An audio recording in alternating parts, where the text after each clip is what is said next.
Again, we're very thankful to have everybody here in attendance with us for our time of worship. We will be studying more from, of course, the book of John, seeing as how we're going through it in our Bible class time. Specifically, we'll be studying from John 9, verse 4, but we're going to start verse 1 to gather the full context of what Jesus is trying to teach to his disciples and what he's trying to teach to us before going ahead and healing the man that was born blind. As Jesus passed by, he saw a man which was blind from his birth, and his disciples asked him, saying, Master, who did sin, this man or his parents, that he was born blind? Jesus answered, Neither hath this man sinned nor his parents, but that the works of God should be made manifest in him. I must work the works of him that sent me, while it is day. The night cometh when no man can work. Here we have presented for us a universal illustration, one that is easy to understand and that we do not need to investigate into secular sciences or even going back to the first century into ancient times to try to comprehend what Jesus is teaching here. The meaning is very clear. We all understand the difference between night and day in respect of the opportunity for work. Now, it's interesting, as I was reading through different commentaries to just see what they had to say, I came across a section from a man writing in a more ancient time, and this is what he had to say about the time frame in which he lived, with the advancements of being able to work into the night. Quote, not but what civilization has made considerable encroachments on the realm of night in this particular. It is now true not only of the astronomer and of the ardent student, but of many besides, that, quote, night is the time for toil. And yet, even with all the increased night work of the world, it is to be hoped that such work will ever be the exception and not the rule. Well, he should have known better. He should have known that with the will of man and the desire of man to go out and to get gain and to gather wealth, that even encroaching into the period of our time where night is supposed to be for rest, and yet we find that there are some factories and businesses that they just never stop. But Jesus' statement here drives a point home to all that will take the time to read it and to understand it. There is a time to work, and the time is short. Every human being comes into this world to do a work for God, though the vast majority never seem to apprehend this mission. And so all the more reason that Jesus here should make manifest that he came into the world for action. Jesus stated, I must work the works of that sent me. Okay, somebody sent Jesus. And Jesus is here preparing his disciples so that he can send them. And now we find ourselves in an age where we are the ones being sent. And thus, this lesson is relevant for us. But what we're wanting to study today are some of the obstructions to opportunity. There are many things which get in our way and keep us from doing the work that is around us. The first obstruction that we want to study this afternoon is how it is that people think about their opportunities. People commonly want things to happen as they did in the day of Pentecost type of fashion, where you have a multitude of people that have gathered around, and that it's something that if we're going to, they have the mindset that if we're going to do something, then it's got to be big. It's got to be orchestrated. It's got to be planned out. We've got to have a huge crowd, multitudes of people come and be around us, and even more people being saved. But when we're thinking about what is taking place in this chapter and the great event that took place with this man who was born blind being healed and receiving his sight, how did this happen? John 9:1 just simply states, "And as Jesus passed by, he saw a man which was blind from his birth." Just think about the number of opportunities that we pass by every day and never see them. We don't take the opportunities that are just right there at our feet. And why? Well, because if something's got to happen, I'm looking for something big. But when we consider throughout biblical history, the big things that happen with God do not start out big. Now, we're going to study further from this chapter why it is that this happens to us. Here's Jesus, and he's just going along. And he just passes by, and oh, look there. There's a blind man. Let me help him. And as we discussed in our class, Jesus does not see the same thing that the disciples saw. Well, here's just this lowly blind man. What good is he going to be to the cause? What purpose, what role could he possibly play in his current state? There's no telling. Just as the opportunities for us are boundless, the opportunities for him are boundless, even with his impediment. But when we consider the chance for us to do good that's all around us, as Jesus was alive and trying to teach to his disciples, he was trying to impress upon their minds, pay attention to the little things. Matthew 6:3, "But when thou doest alms, let not thy left hand know what thy right hand doeth, that thine alms may be in secret." Oh, if we're going to do something, it's got to be on the scales of polishing the pulpit. If you want to get anything done, you've got to have a setup like GBN. That's an obstruction to a lot of brethren, stopping them from doing the work that they should be doing. Well, we can't do it as big as that, then we're just not going to do it. Jesus was simply passing by, and he took the opportunity.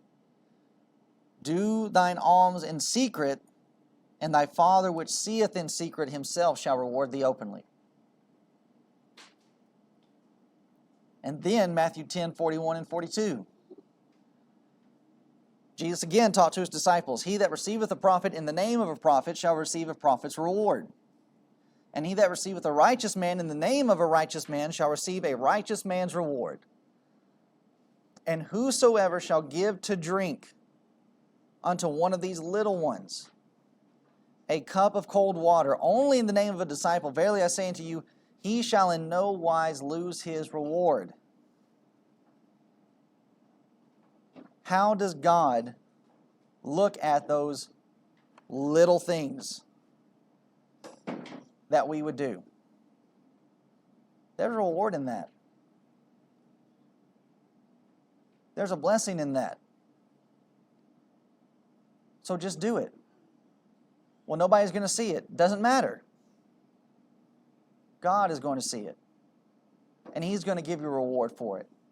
Do not despise what may be thought as being too little of a thing for us to do for others.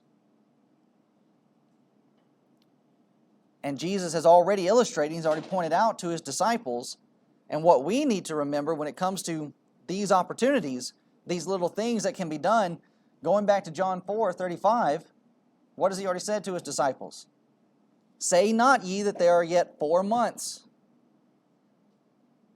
Do not think that you have all this time to get the work done. Then cometh harvest. Jesus says, Behold, I say unto you, lift up your eyes and look on the fields, for they are white already to harvest.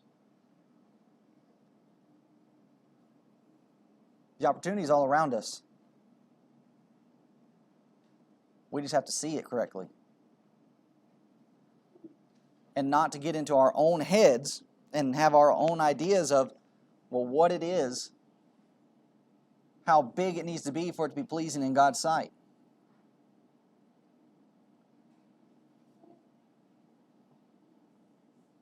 It could be something as simple as 6 canopies tied together. Just trying to get something done. Well, if you can't have a tent this size or have it set up to this degree, then who are you going to draw? We'll draw the people that need it. We'll draw the people that want it. We're doing the work while there's time to do the work. But then also, in this one verse, as we've looked at, okay, here's the first obstruction, and just simply viewing it as, well, here's a thing too small, so I'm not going to put my hand towards it. In the same verse, we find another obstacle. And we touched on it in our class by connecting John 8:59 to John 9:1. Another obstacle that gets in our way, or obstruction that gets in our way from seeing the opportunities around us, are our own concerns. John 8:59, then took they up stones to cast at him, but Jesus hid himself and went out of the temple, going through the midst of them, so passed by. And as Jesus passed by, he saw a man which was blind from his death. Blind from his birth. Too often, we are too busy with our own daily affairs to stop and to notice the opportunities for kingdom work that are all around us. And here's Jesus, and he's trying to hide so he's not stoned to death. Here he is, and he should be focusing on, well, I need to protect my own life. But instead of looking on his own affairs, he looks on the affairs of somebody else. Yeah, I'm running for my life, but you know what? I'm going to stop and I'm going to take care of you.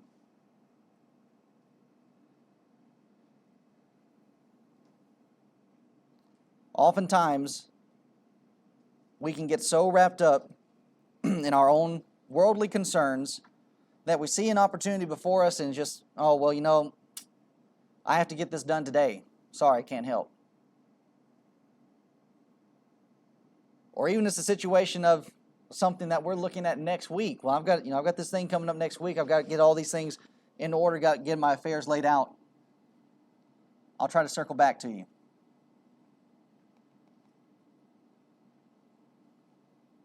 If Jesus could stop what he was doing while he's trying to avoid being killed, and he saw the blind man and helped him, then I'm not too busy to do the same. And as Jesus sets out the parable, I don't have it here in the PowerPoint, but as Jesus sets out the parable of the king who prepared a feast for his son, the marriage that was happening for his son, and he sent out the invitations, what was the response that was given by those who were first invited? Matthew tells us they made light of it, but it goes into deeper detail by saying, well, some answered, I've bought a piece of land. I need to go tend it. I need to go see to it. Oh, I'm too busy. I just got this. I got to go handle this. Another said, well, I just bought some oxen, and I've got to go test them out to make sure they're good. Can't come. Another said, I just married a wife. And we know how newlyweds can be. particularly brides, bridezillas. They can be cantankerous. And he says, I've just gotten married, I can't come. Those people were rejected. They couldn't stop what they were doing. To even come to such an event as the marriage of a prince. And if we are being encouraged and we're having it emphasized to us, there is work to do. And we're not going to see life correctly. Our sight is not properly fixed to where we see things as Jesus sees them, then we're going to miss these opportunities. We're going to think on ourselves and what we have happening as being the most important thing. And we'll fall short of what Jesus taught in Matthew 6:33, that we're supposed to seek first the kingdom and His righteousness. Well, this is what that looks like. Helping someone as lowly and despised as a blind man. He can't give you anything in return. He cannot pay you back for the goodness that would be bestowed upon him. That's exactly who we're looking for.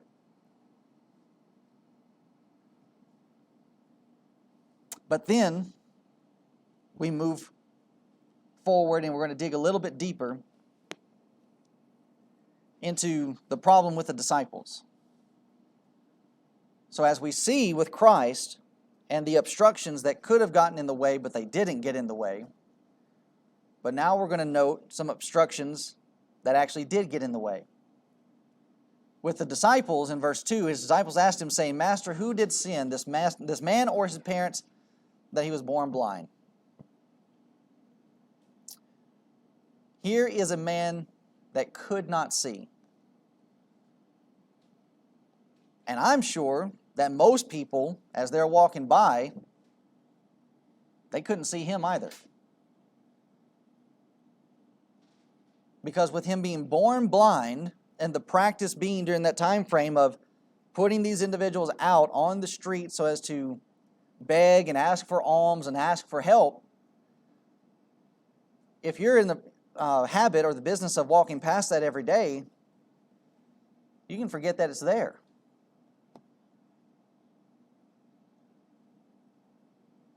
And then you consider this, you compare this to the attitude of the disciples. And all the times that they have come in and out of Jerusalem up to this point. So we're only in John chapter 9, but we're at least 2 years, if not 2.5 years, into what Jesus is doing. And they've been coming in and out of this city for the feast. And guess who's there? This blind man. And now Jesus decides to stop and looks upon him and the disciples, seeing him sitting there, and instead of it producing any pity, compassion, or sympathy, what do they bring up? Well, what sin did he commit?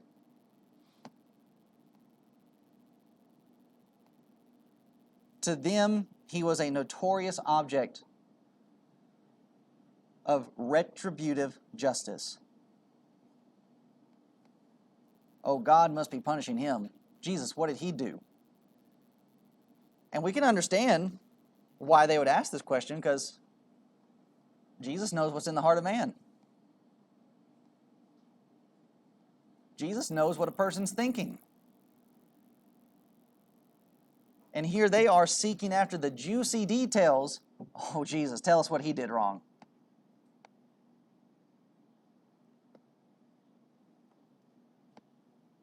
This man's blindness, they regarded as a special type of punishment for some particular sin. They looked upon him as they would Lot's wife, as a standing monument of iniquity. And as we mentioned in class, it only brought up theological curiosity.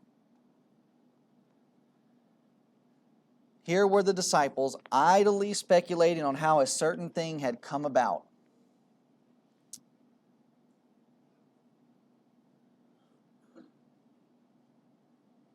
And when you're thinking about the question that they're asking, there really was no way of knowing except Jesus would tell them, and there's no practical result that could come from this question. What benefit is there to stop and ask this question? None. And then you think about with the disciples, how many people have they seen Jesus heal before? And in knowing the category of people that Jesus helped and how he has a desire to help, and instead of having the full persuasion and hope that, okay, we've been coming in and out of this city for 2 years now. Jesus, let's help this man. Instead of putting forth the initiative on themselves to come before Christ and begging on the man's behalf, help him. Here's this obstacle.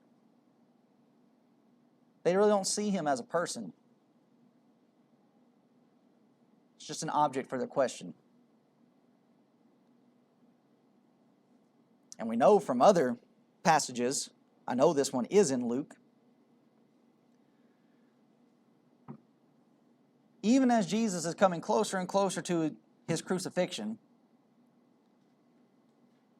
you remember, as Luke records it, Jesus is in the north, he's in Galilee, but he's passing through Samaria.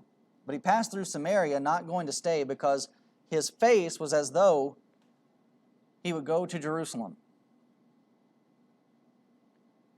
And as they're in Samaria, the people of Samaria would not receive Jesus.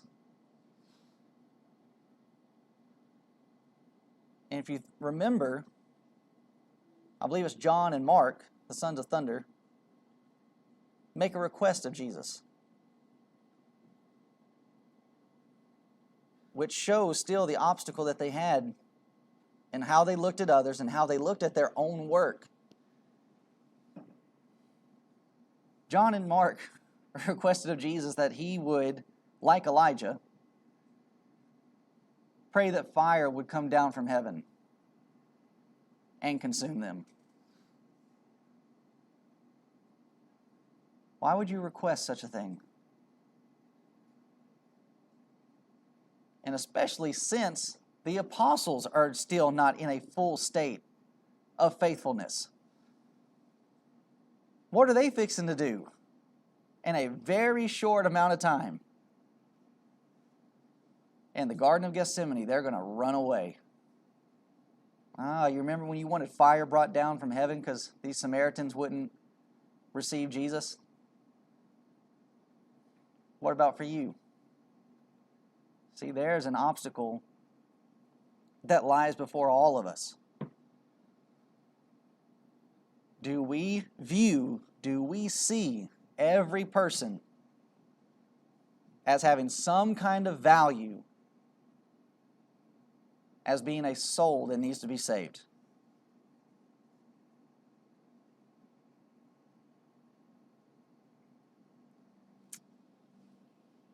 And thus, that obstacle that they had still plagues us on how we view others around us.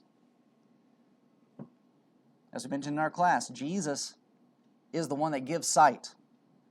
He is the one that removes this blindness so that we can see as Jesus sees, the light. The disciples regarded this man simply as the religious teachers of the nation generally would regard him, as the child of sin. And as far as they were concerned, they would leave him with feelings of proud contempt, like that Pharisee saying of the publican as he prayed, "Lord, I'm thankful that I'm not as this publican." To pass by him every day and just simply say, "Well, I'm glad I'm not him." And satisfaction with their own state is compared with his. How many pass by without seeing him at all? And how many saw him with indifference? And it's even probable that the disciples did not even notice him until Jesus put his attention on him.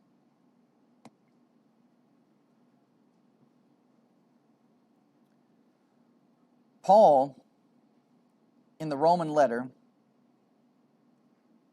gives a great description of a very popular verse that a lot of people don't take the time to consider, aside from just reading it casually. In Romans 12, verse 1, he writes to this congregation in this chapter and starts by saying, I beseech you, I beg you, therefore, brethren, by the mercies of God, that you present your bodies a living sacrifice, wholly acceptable unto God, which is your reasonable service. Okay, a lot of people know this passage, but they do not stop to consider, well, what does this look like? What are we to do so that we might present our bodies a living sacrifice and doing that which is a reasonable service?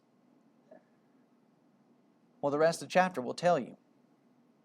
But specifically, we want to look at verses 9 and 10. We want to read verses 9 and 10 because it pinpoints the topic that we're discussing today. Romans 12:9, let love be without dissimulation, without hypocrisy, without a show of word only, without action. Abhor that which is evil, cleave to that which is good. And then verse 10, be kindly affectioned one to another with brotherly love.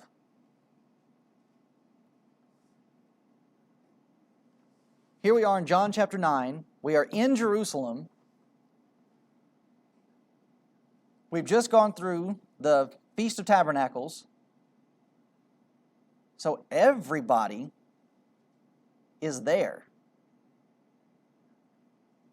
Here's all of this Jewish crowd, and then here is a fellow Jew who's born blind. How much brotherly love do they have towards him?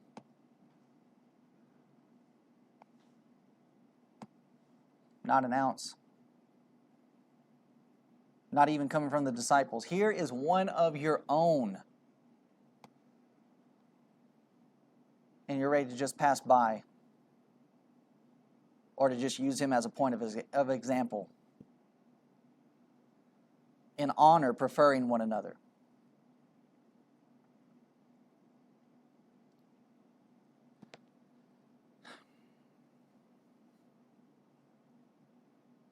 In order to see the opportunities around us, we must first note our obstructions. What is it that's blinding us?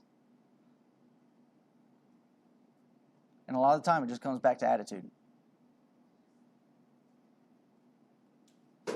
What's our thinking?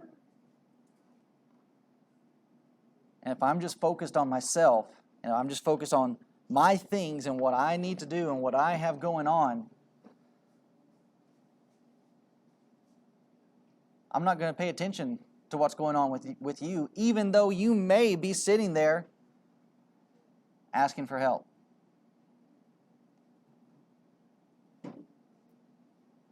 We can become so blinded and so desensitized to the needs of others that we just no longer see it. We no longer hear it.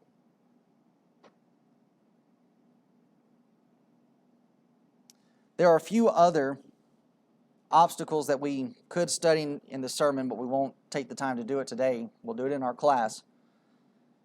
But I want to close with one specific one.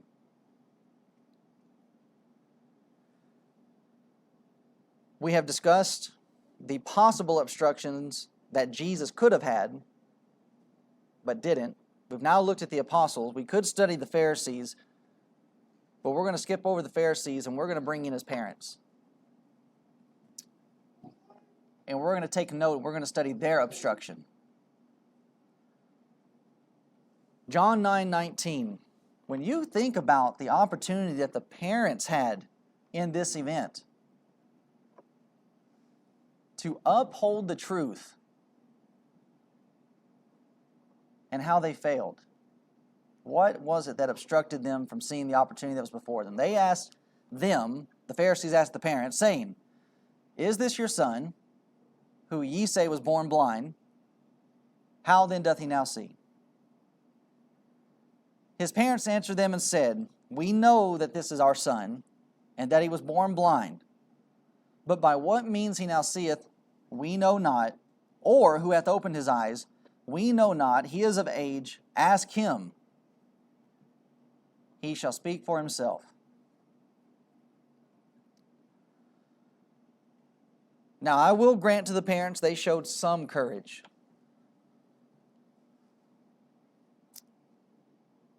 But they did not take full courage.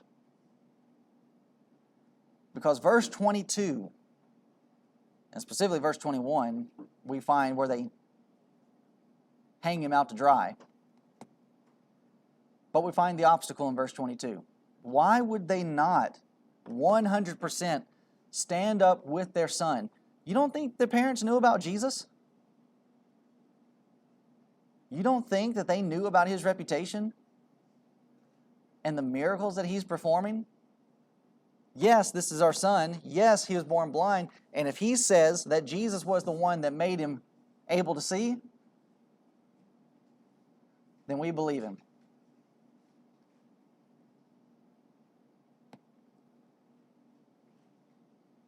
But they said in verse 21 what they said because, verse 22, these words spake his parents because they feared the Jews.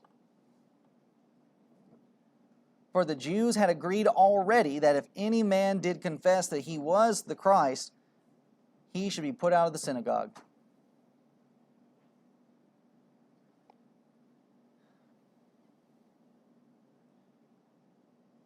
Fear is the greatest obstacle to block our opportunities. Even when people see things and know things that, okay, yeah, I should probably do this. Majority of the time, even though they see something and they know that they should do it, when they don't do it, it's because, well, I was afraid I was going to mess it up. I was afraid I was going to do something wrong.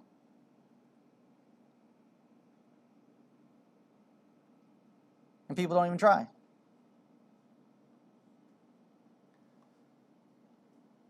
Now, we need to understand fear is not all bad. Fear is an emotion that God has given us. Same as happiness. That's an emotion we've been created with.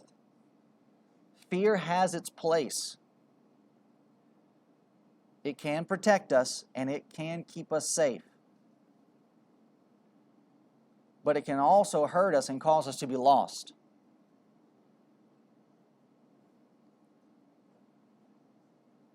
And it depends upon, well, what is it that I'm trying to save? Am I trying to save my own skin? Am I behaving this way out of a selfish desire to not have to go through embarrassment, being cast out, so on and so forth? That's the kind of fear that's going to hurt us. And when we stop and consider just how strong this emotion is and how powerful this obstruction is to our opportunity, here are the two people who we would think loved this blind man, their son, the most. More than anybody else, if anybody is going to protect me, surely it's going to be my parents. But fear kept them from defending not only their son, but fear held them back from the opportunity of defending the truth. Standing up for the truth. Okay, y'all, your son is saying Jesus healed him. All right, if he's saying Jesus healed him, then Jesus healed him. They didn't do it. So many people stop short of so many good opportunities because they're too afraid of what people might think, what people might say, or what people might do.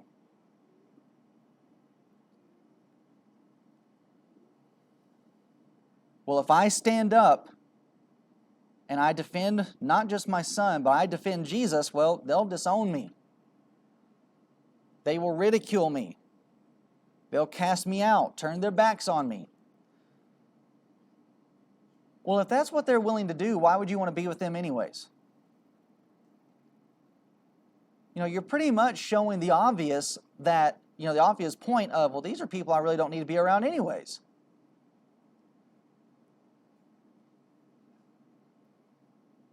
And thus we're right there in Matthew chapter 10. The Father be turned against the Son. That your enemies will be those of your own household. And why? Because they're not seeing the opportunity. They can't see the forest for the trees. Well, there's so much negative that can happen from this, but there's a whole lot of positive that can happen from it too.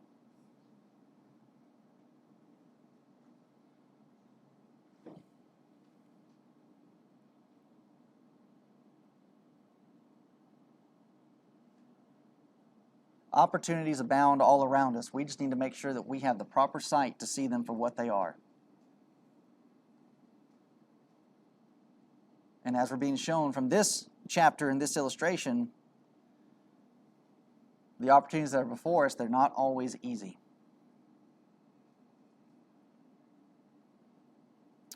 Majority of the time, they are extremely difficult. Going back to the day of Pentecost situation where people think, oh yeah, if we had that going on today, what a great event it would be.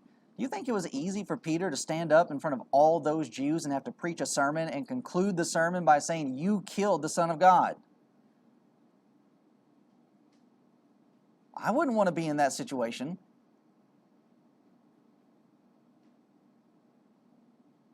I'm sure that was not a fun time for Peter. But he stood up and did it. Just think about all the negative things that could have happened there.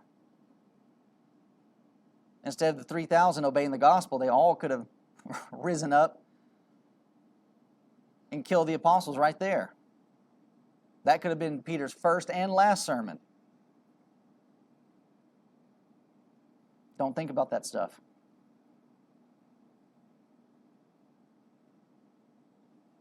Yeah, they may do this, but there's so much opportunity for good to come out of it. And sure enough, Acts 4 and 5, Peter and the apostles are being dragged to court because of what they're preaching. And even that turns out to be a blessing. But with all of this, even in this situation, there's a lesson to extend to us that's also being extended to the blind man. Just as the blind man is learning, so we need to learn. Jesus is showing all of us here that He is able to love us and care for us more than our closest kin.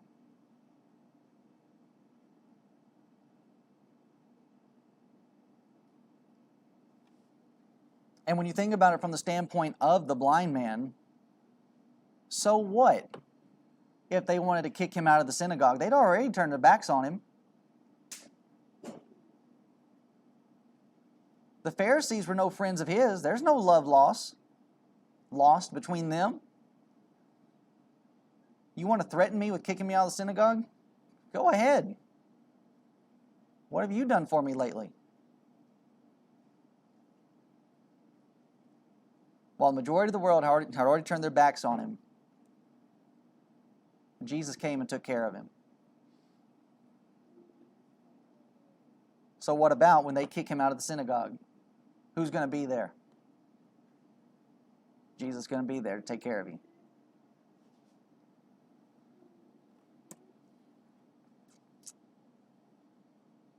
So when we think about this, we need to consider within ourselves, which of these obstacles has caused me, to miss opportunities that were right in front of me in the last week.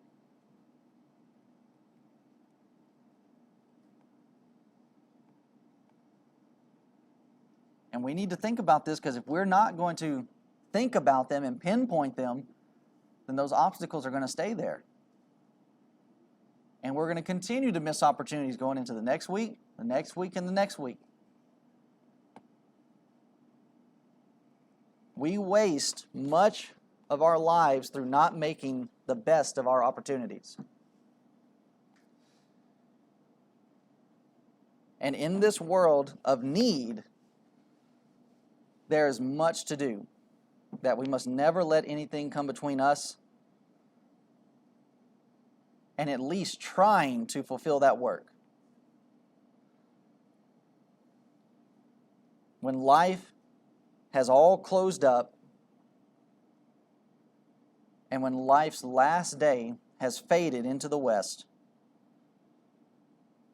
the question then will be, what have you done? John 9:4, I must work the works of him that sent me while it is day. The night cometh when no man can work. Now is the only opportunity that we've been blessed with. Now is the only opportunity that we have to do what God requires of us. And for many, the opportunity is for them to be saved. And they do not do it many times because of the obstacles that we've discussed. Too busy, got this going on, don't think it's that important.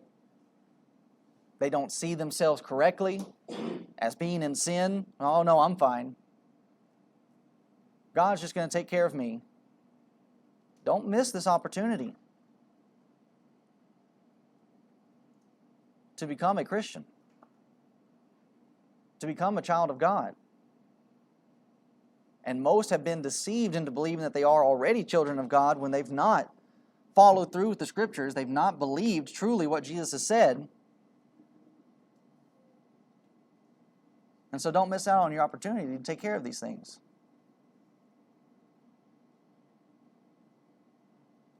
To be lost and a sinner is to be without hope. Romans 3:10, 3:23, and Ephesians 2:12. And what has been brought to us through the grace of God so as to help fix that situation is the gospel, the good news, and that people need to hear this. And they need to hear this gospel and believe what it says. Not only that Jesus is the Christ and that He's the Son of God, but that He has all authority in heaven and earth. That He is our King, He is our head, and we need to listen and follow what He says. And what He says for a person to be removed from sin, to be removed from being lost to being found, is that a person needs to repent. To acknowledge a sinful life, and then make the decision, I'm not going to live that way anymore. I'm wanting to make a change. To repent of your sins, to confess Him as being the Christ, the Son of God. And as we've mentioned time and time again, the area where so many people fall short in being baptized, immersed, buried in water for the remission of sins. As Paul was told in Acts 22 and verse 16 to arise and be baptized to have his sins washed away, calling on the name of the Lord. And then to be placed in Christ, to be a saved person added to His church. To be made whole.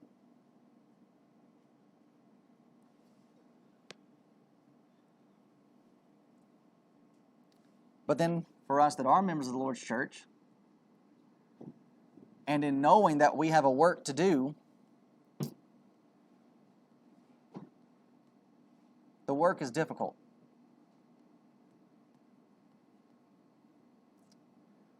The work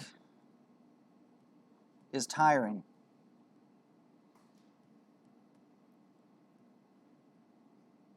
And as Paul encouraged the brethren in the first century, and if he's having to encourage them about this, then we also need to take heed and use it to encourage ourselves. To remember that if we will work, if we will sow, and not grow faint, not grow wearied, that we're going to reap a harvest.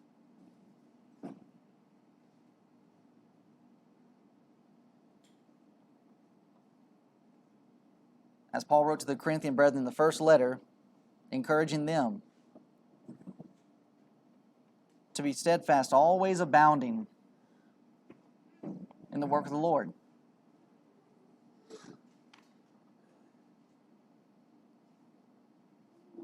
Because we do want to quit. We do want to give up. We do want to stop.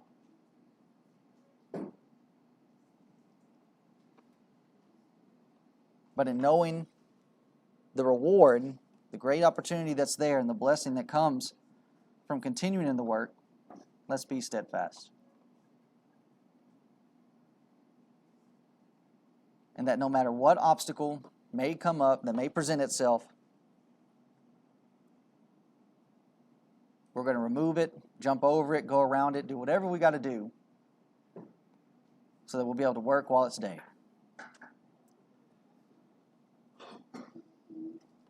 And again, we offer all of this with our Lord's invitation that if any have a need in any of these areas, that you'll come forward as we stand and as we sing.